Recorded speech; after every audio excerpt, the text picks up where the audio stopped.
How to design the modular bathroom with enclosure, ये समझना है।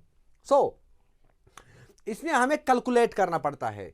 अगर हमारा टॉयलेट सेक्शन जो है, टॉयलेट सेक्शन हमारा कितना लेगा इसके अंदर से 36 इंची। अगर आप एक प्लम्बर है तो ये वीडियो आपके लिए है। सबसे पहले आप लोग देख लीजिएगा एक प्लम्बर को क्या फेस करना पड़ता है और क्रिएट कौन करता है वो प्रॉब्लम। तो पहले ये कॉल रिकॉर्डिंग आप लोग देख लीजिए, उसके बाद मैं इस पर डिटेल दे दूंगा कि क्या है असली कहानी। अस्सलाम वालेकुम सर। वालेकुम अस्सलाम। सर किफायत सूफ छुआ सर करान? हाँ जी, मैं किफायत जाफरी हूँ। सर मैं एक छोटा मोटा प्लम्बर हूँ, आप ही से सीख रहा हूँ और वही काम कर रहा हूँ आगे। हुक्म जिगर। मैं भी सीखने की कोशिश कर रहा हूँ। हुक्म जिगर हुक्म। सर मैंने कोविड में एक काम किया था।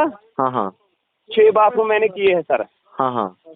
कस्टमर ने दिए हैं खाली मुझे 30,000 रुपये। अच्छा। फिर मैंने एक बाथरूम में उसको लगाया था टेफन। हाँ हाँ। टेफन में मैंने डाइवर्टर और हेड शावर फिक्स किया था और स्पाउट। ठीक। आज उधर गया है दूसरा प्लम्बर काम करने के लिए, सीपी लगाने के लिए। ठीक। वो सर बोल रहे हैं कस्टमर को टेफन लगाना है कमोड को। उस प्लम्बर को जरा मेरे पास भेजो, मैं सिखाऊंगा। सर मुझे डिटेल में बताइए ये कहाँ लगता है और कैसे लगाना होता है, यही मुझे सर आप समझाइए।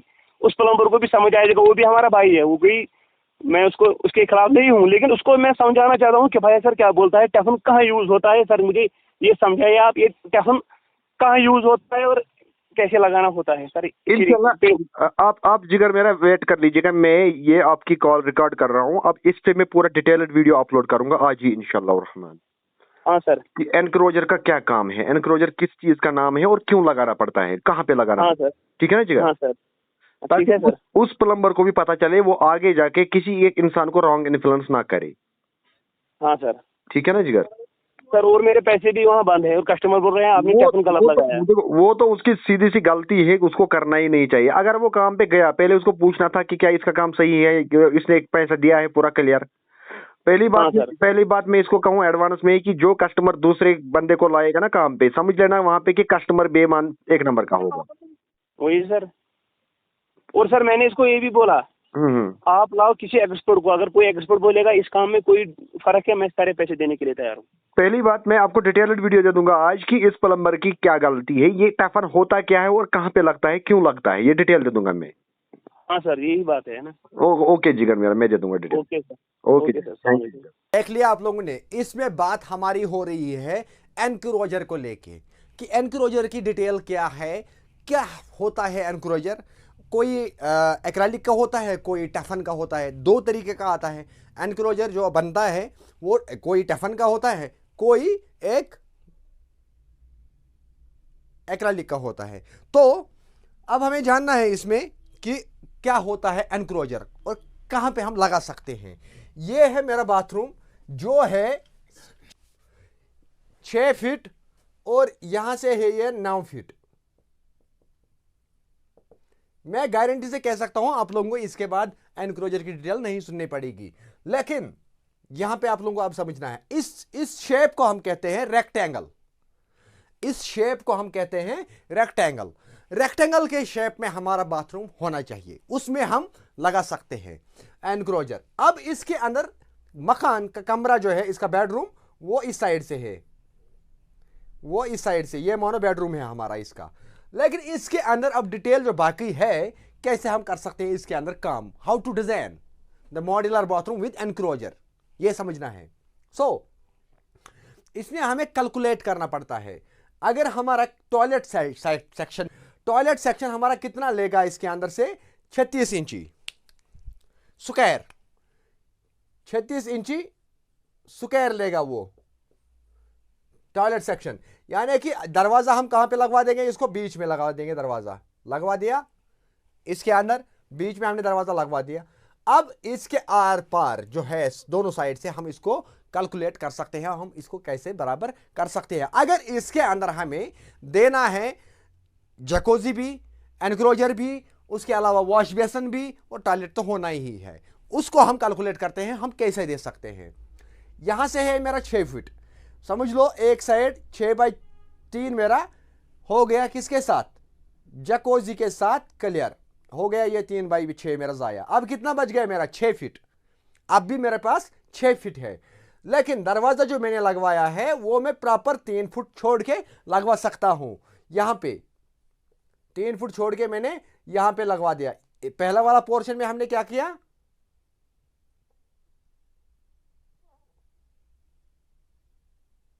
पहला वाला 3 फुट के अंदर हमने जकोजी लगा दिया, ठीक है ना। इसके बाद जो बाकी एरिया हमारा बचता है, इसके अंदर यहां पे लगेगा हमारा दरवाजा 24 इंची, यानी हो गया ये भी 2 फुट क्लियर। अब सामने वाला पोर्शन जो है, ये वाला पोर्शन, इसके अंदर हम लगा सकते हैं WC या लगा सकते हैं वॉश बेसन। इस वाले पोर्शन के अंदर 3 फुट के आसपास अगर हम लगा लेंगे यहां पे तो WC लग जाएगा। अगर हम चाहेंगे इधर वॉश बेसन लगाना तो वॉश बेसन हम लगा सकते हैं यहां पे।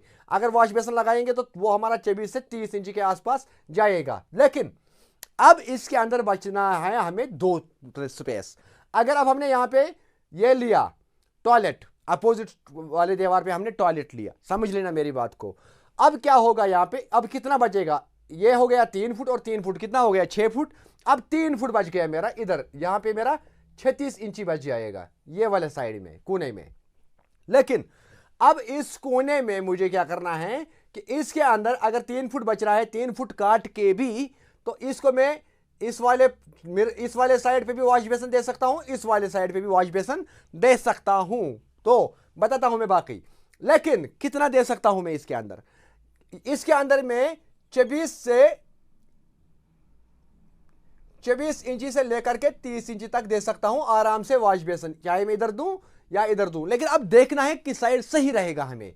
अब ये कोना जो है, पहले अभी ये फाइनल नहीं हो जाएगा कि ये इस कोने के अंदर हमें क्या करना है।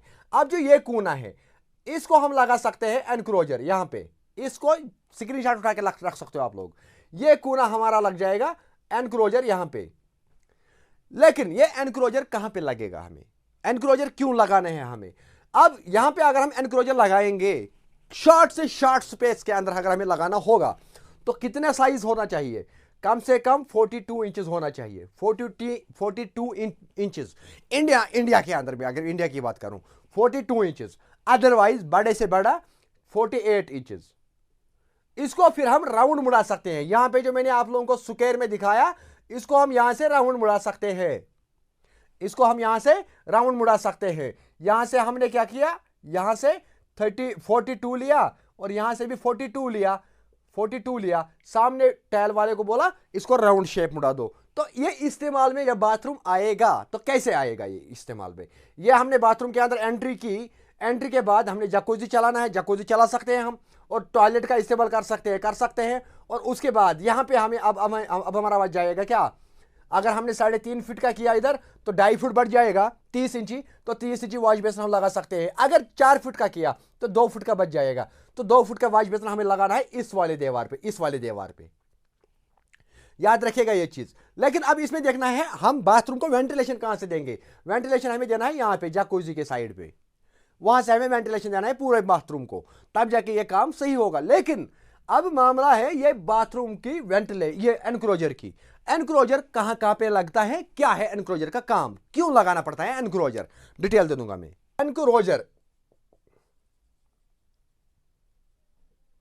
एनक्रोजर एक वर्ड है हमारा। एनक्रोजर हम उस चीज को कहते हैं जिस चीज को हम कवर करेंगे, किसी एक चीज पे हमने कब्जा किया, दैट कॉल्ड एनक्रोजर। यानी कि हमने इस कोने को अलग से कट किया, यहां से अलग बांधा हमने इसको, यह एनक्रोजर हो गया। एनक्रोजर एक पर्दा मानो, हमने बीच में किसी एक चीज को पर्दा दिया तो दैट कॉल्ड एनक्रोजर। अब एनक्रोजर ये बन गया हमारा पार्टीशन हमने दिया। इस पार्टीशन के अंदर हमने क्या क्या इंक्लूड किया, अब ये देखना है। एनक्लोजर हम वहां पे लगा सकते हैं जहां पे होगा स्टैंड बाथ अगर मैं कहूं, क्योंकि इंडिया के अंदर अगर मैं बात करूं, इंडिया के अंदर ज्यादातर लोग बकेट का इस्तेमाल करते हैं। आप लोगों ने ज्यादा देखा होगा, हम जग से उठाते हैं पानी फिर नहाते हैं, तो इंडिया की बात है। लेकिन अगर हम चाहेंगे स्टैंड बाथ रखना, जिसके अंदर आजकल हम लगाते हैं क्या, स्मार्ट डाइवर्टर, या इसको क्या बोलते हैं एक्वामैक्स लगाते हैं, या डाइवर्टर लगाते हैं, नॉर्मल सपाउट और शावर, हेड शावर रखा है, तो इसके अंदर वो चीजें रखना लाजमी है। हेड शावर, बॉडी जेट वगैरह जो भी होगा वो इसके अंदर रखना है। उसके अलावा इसके अंदर हम कुछ और भी ऐड कर सकते हैं। क्या है वो है steam, body steamer. Body steamer, वो इसके अंदर हम लगा सकते हैं। तो बॉडी स्टीमर के सूरत में इसलिए एनक्लोजर जितना छोटा होगा उतना वो फार्मूला जो है इसका बॉडी स्टीमर कितना एरिया तक कवर कर सकता है। अगर हमारे पास सिंगल फेज का है, अगर हमारे पास सिंगल फेज का बॉडी स्टीमर जनरेटर है तो वो कितना एरिया कवर कर सकता है, कितना कर सकता है वो मैं बताऊंगा। वो ये एरिया हमने लिया, या तो ये होना चाहिए 48 इंचेस या होना चाहिए 42 इंचेस, इसके आसपास हम उसके अंदर हम बॉडी स्टीमर जनरेट करा सकते हैं, बॉडी के लिए स्टीम जनरेट करा सकते हैं। क्यों? अगर हमने इसको बॉडी स्टीमर जो मैंने यहां पे वर्ड लिखा, अगर हमने इसके लिए 6 बाई 6 फीट बाई 6 फीट हमने रखा तो होगा क्या? ये स्टीम होगा ही नहीं, ये स्टीम होगा ही नहीं। इतना बड़ा को हम गर्म नहीं करा सकते हैं, इतना गर्म होना चाहिए ताकि इंसान की बॉडी के अंदर पसीना आ जाएंगे, पसीना आना चाहिए। तो उस चीज इसलिए हम इस चीज को एनक्लोजर इसलिए लगाना पड़ता है कि इसके अंदर बॉडी स्टीमर लगाना लाजमी होता है, जरूरी होता है। अब बहुत सारे लोग क्या करते हैं, इसके अंदर करते क्या है कि लो जी हमने बाथरूम बनाया, अब इसको हम इस साइड से टेफन ग्लास लगा के एनक्लोजर एक साइड से अलग काटेंगे एक पोर्शन, ठीक। अब हमने काटा अलग पोर्शन एक, लेकिन इसके अंदर तब भी बॉडी जेट वगैरह जो मैंने पहले कहा वो होना चाहिए। क्यों? बॉडी जेट की स्पीड जो है वो नियर अबाउट 4 फुट तक जाएगा ही जाएगा, 4 फुट तक उसका फ्लो जाएगा। तो अब जब हम चाहते हैं कि नहीं जी अब हमें स्टीम देना है बॉडी को, या हमें बॉडी को रिलैक्सेशन देना है बॉडी जेट्स के जरिए, हमें एक स्मार्टनेस तरीके से हमें नहाना है, तो स्मार्टनेस तरीके से नहाने के लिए ये एनक्लोजर लगाना पड़ता है, ये एनक्लोजर लगाना पड़ता है। लेकिन कहां पे? जहां पे हमारा नहाना होगा, स्टैंड बाथ जहां पे हमें लेना होगा, तो इसलिए उस चीज का नाम पड़ता है एनक्लोजर। अगर आप लोगों ने देखा होगा बाथ कैबिन्स होते हैं शोरूम के अंदर, तो वो बाथ कैबिन्स क्या होते हैं? वो रेडीमेड होते हैं, हम वो लोग वो घर में खुद बनवा सकते हैं। क्यों? ये 2 दीवार हमारे पास होते ही ऑलरेडी, हमें क्या करना है, या तो हमें ट्रायंगल में या स्क्वायर में 2 दीवार हमें वहां से लानी है, सिर्फ 2 दीवार। उसके अलावा फिटिंग करना है बॉडी स्टीमर का, बाकी इसके अंदर हमने बॉडी जेट लगाया, एक्वामिक्स लगाया, कोई भी चीज लगा लिया, ठीक है ना। तो ये टफन हमारा आएगा 20,000 के आसपास, 20,000 से प्लस आएगा ये टफन। उसके बाद इसके अंदर आएगा ये बॉडी स्टीमर हम जो कह रहे हैं 30,000 समझो, ये भी आएगा, हो गया 50,000 रुपया। और एसेसरीज लगा के इन दोनों को हो गया मानो 60,000 रुपया, मैं मानता हूं 60,000 रुपया भी जाएगा ये। लेकिन बाकी 2 दीवार तो हमारा अपना है ना, टेल तो हमें लगानी ही है बाथरूम को। तो इसमें अगर हम कैलकुलेट करेंगे फिर मार्केट वाले के साथ, मार्केट का कितने में पड़ेगा आपको? सस्ते से सस्ता कम से कम पड़ेगा वो आप लोगों को 2.5 लाख के आसपास, 2.5 लाख के आसपास पड़ेगा वो चीज, याद रखिएगा ये चीज। अब कहां से हमारा कस्टमर बच रहा है? कस्टमर बच रहा है होममेड से। लेकिन बदकिस्मती से कुछ लोगों ने कहा है कि जो आप लोगों ने कॉल रिकॉर्डिंग देखी, इसके अंदर इसने क्या किया है कि ये जो टॉयलेट सेक्शन होता है, टॉयलेट सेक्शन को हमें कवर करना पड़ता है। लेकिन जिगर मेरा, मैं इस भाई को अब यहां से एक मैसेज दे रहा हूं, टॉयलेट सेक्शन को कवर करने का कोई फायदा नहीं है। इस चीज को हम इसलिए कवर कर रही है, इसका एनक्लोजर इसलिए नाम पड़ा है कि ये हमारा प्राइवेसी रहता है नहाने के टाइम पे। ज्यादा टाइम अगर हम कैलकुलेट देखेंगे, ज्यादा टाइम एनक्लोजर के अंदर अगर हम नहाने जाएंगे तो वो 20 मिनट के प्लस लगेगा ही लगेगा, 20 मिनट के प्लस। उसके मुकाबले अगर हम टॉयलेट यूज करने जाएंगे, हमें सिंपल यूरिन करना है, कितना टाइम लगेगा? तो इसके अंदर ये एनक्लोजर इसलिए नहीं लाया है मार्केट के अंदर, इसका रिकमेंडेशन ये नहीं है कि एक साथ दोनों बंदे जा सकते हैं बाथरूम के अंदर, इसके पीछे ये रिकमेंडेशन नहीं है। इसके पीछे ये रिकमेंडेशन है कि एनक्लोजर के अंदर हमारा बॉडी स्टीमर हम घर के अंदर इंस्टॉल कर सकते हैं, हम बाथ कैबिन को होममेड बना सकते हैं। इसके पीछे यही एक लॉजिक है, इसलिए हम शॉर्ट स्पेस के अंदर बात करते हैं, शॉर्ट स्पेस के अंदर हम बात करते हैं और उसको कवर करते हैं। जो हम कवर कहते हैं उसको एनक्लोजर कहते हैं, जो हम टफन से भी बनता है और एक्रेलिक का भी होता है। तो अब आपको खुद डिसाइड करना होता है क्या हम टफन वाला लगा लेंगे या एक्रेलिक लगा लेंगे, ये हमें खुद डिफाइन करना होता है ये चीज। तो मुझे उम्मीद है कि आप लोगों को ये पूरा गेम आ गया होगा समझ कि क्या है इसके पीछे राज, इसके पीछे की कहानी क्या है। लेकिन मैं एक ही रिक्वेस्ट कर दूंगा आज आप सबको, अगर अभी तक भी मेरे चैनल को सब्सक्राइब नहीं किया है, चैनल को सब्सक्राइब कर लो, और फेसबुक पेज पे देख रहे हैं, फेसबुक पेज को भी फॉलो कर लो। बहुत अच्छा इन्फॉर्मेशन आएगा। कल के वीडियो में हम डिसाइड करेंगे, एक्सप्लेन कर देंगे। कल की वीडियो डिस्कस रहेगा कि how to calculate septic tank size. कल की वीडियो में ये रहेगा। अगर किसी को इस बारे में कोई डाउट है वो मुझे इन्फॉर्मेशन दे सकता, डीएम कर सकता है, मैं इंशाल्लाह बाकी इन्फॉर्मेशन दे दूंगा। लेकिन हाथ जोड़ के मेरी विनती है तमाम प्लम्बर्स से, कोई भी एक बात रॉन्ग इन्फ्लुएंस ना करो। चाहे किफ़ायत जाफरी ने काम किया है या किसी और ने काम किया है, रॉन्ग इन्फ्लुएंस मत करो। सही इन्फॉर्मेशन अगर आपको पता है तो सही इन्फॉर्मेशन दे दो, अदरवाइज चुपचाप बैठो। जहां आपको लगता है कि मुझे पता नहीं है, वहां आप लोगों को साइड लेना बहुत ज़्यादा ज़रूरी है। बाकी मिलते हैं नेक्स्ट वीडियो में, तब तक दीजिएगा भाई को इजाज़त। अल्लाह हाफिज़।